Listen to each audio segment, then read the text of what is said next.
Hello, in this video I'm going to talk you through a model answer for a Romeo and Juliet GCSE English Literature question. Okay, this is kind of geared towards the AQA exam board, but of course, if you're studying Romeo and Juliet, it should still be helpful.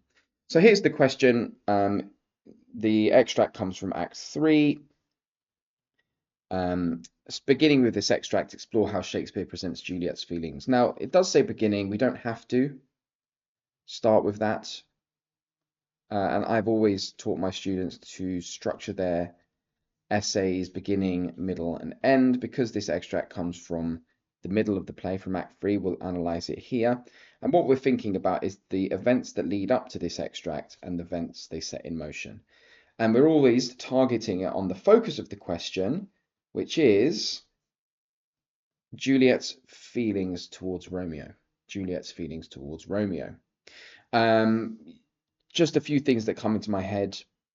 Obviously, at the start, she falls in love with him. Some of the feelings we can talk about: infatuation,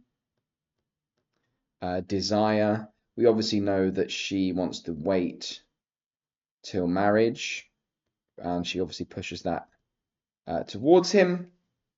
This section here, shall I speak ill of him that is my husband? This is just after Tybalt's murder. So she's obviously grappling with these confusing feelings. Should I be loyal to my husband? Should I be loyal to my family? Um, Wherefore, villain, did thou kill my cousin? Okay, she even calls Romeo a villain here.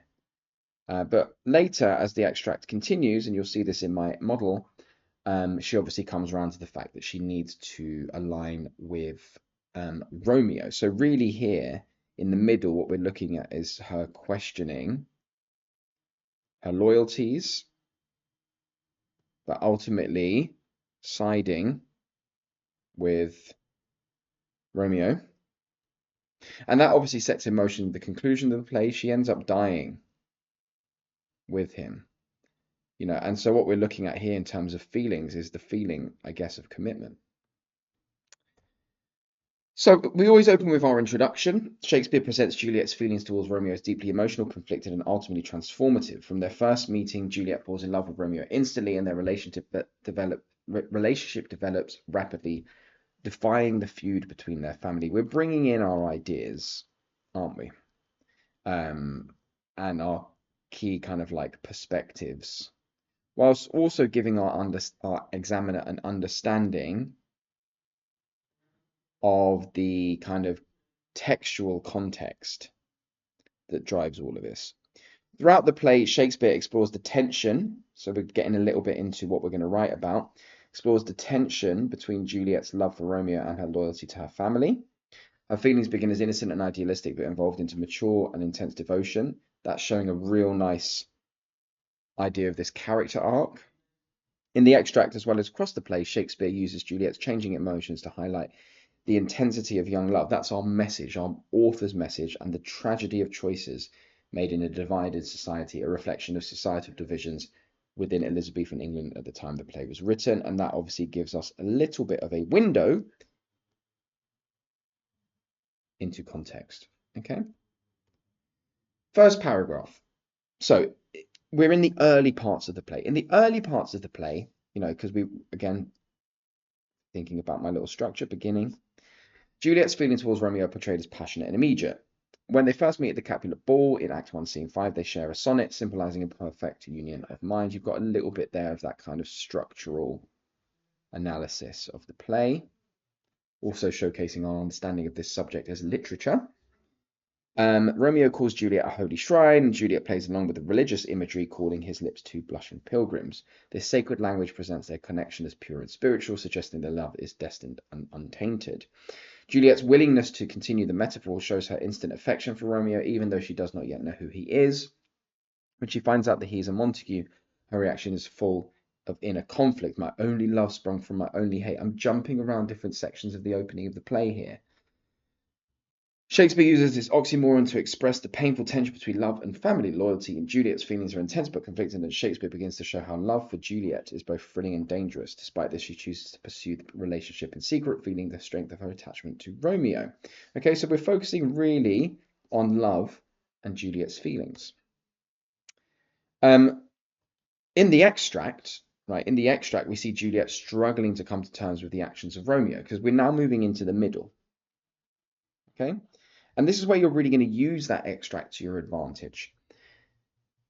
Reflecting a change in her emotions in a small moment of doubt. Okay, as she begins her monologue, she asks the question, should I speak ill of him that is my husband? Her thoughts of ill are one of the first moments of doubt that we see in Juliet, which particularly juxtaposes her absolute adoration of Romeo to this point. And it's also something, I guess, that we've seen in the previous section, right?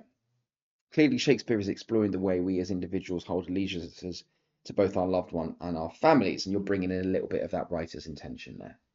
As they have only been married for 3 hours, Juliet is right to struggle with who she sides with. Shakespeare may be reflecting societal attitude towards family, namely that the Elizabethans tended to value the importance of loyalty to the family. Okay, so again, you're bringing in that context.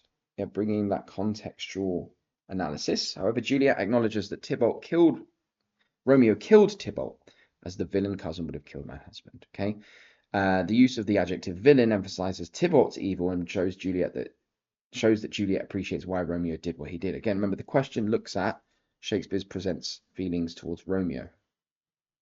As the extract continues, I'm moving now chronologically through. We see that Juliet knows that Romeo is banished, an action that will ultimately set up the tragic conclusions of the play.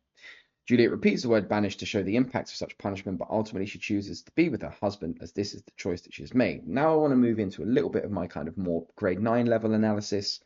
Juliet speaks the entirety of her monologue in iambic pentameter, showing a sense of control over the situation, which may imply that her confusion is merely pretend. Okay? She knew from the moment that she heard the news that she would side with her husband. Shakespeare may have been trying to build a sense of sympathy for Juliet in an audience, Elizabethan audience, that would largely have expected her to side with her cousin. And then we move toward the end. So by the end of the play, Juliet's feelings towards Romeo have deepened into an unwavering, mature love, and her actions reflect a complete devotion to him. So we're moving out of that confusion and that kind of initial infatuation into something much deeper.